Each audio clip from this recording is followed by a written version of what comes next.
She parked on my driveway. What I did next was pure cinema. One evening, after a long and brutal shift at work, all I wanted was to kick back, shower, and collapse into bed. But as I pulled into my quiet little street, there it was, a black BMW, parked right on my driveway. At first, I thought I was seeing things. This wasn't new over the past year. People had started treating my driveway like a free public parking lot. Never asked, never apologized. Just parked and left like it was theirs. And every time, like the polite guy I am, I let it slide, but not today. I waited an hour, 2 hours. Nobody came. My patience wore thin. That's when I got an idea. A petty yet perfectly legal idea. I got into my Maybach, my pride, and slowly backed it right behind her BMW, inches away, completely blocking her in. Then I went inside, sat on the couch, and turned on some Netflix. At around 10 p.m., there was a knock on my door. I opened it, and there she stood. A young woman in her 20s, fake nails, Starbucks cup in hand, acting like she owned the world. Hi? Yeah, can you move your car?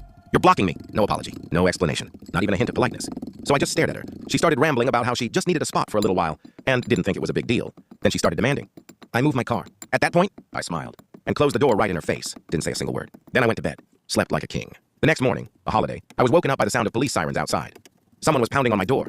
I open up and it's two cops. They politely explained they got a complaint that I was blocking someone in. I showed them my deed to the house. Explained the situation. Proved that she was trespassing, not me. The cops nodded, shrugged, and walked back to their car. Case closed. But she wasn't done. I watched from my window as she called a tow truck company, thinking she could get my car towed. The truck driver showed up, took one look at the situation, and straight up told her, "Sorry, lady, we touched that car and we can get sued." Not happening. The look on her face was priceless. She called more people. Nobody could help her. By evening, she was still pacing outside, furious, arms crossed. By Sunday, she was still there, waiting, hoping I'd move my Maybach. I left her there. I even ordered Uber rides, just to rub it in. Boarded my Uber Monday morning and went to work like nothing happened. When I got home, a small crowd of neighbors had gathered. One even offered me cash, just to move my car. I declined. I wasn't doing this for money. I was doing this for justice. That evening, I left for a long night drive with my girl downtown. By the time I got back, the BMW was gone. The driveway was clear. And no one has dared park on my driveway since. Sometimes, you don't need to fight dirty but smart. And that weekend, I won.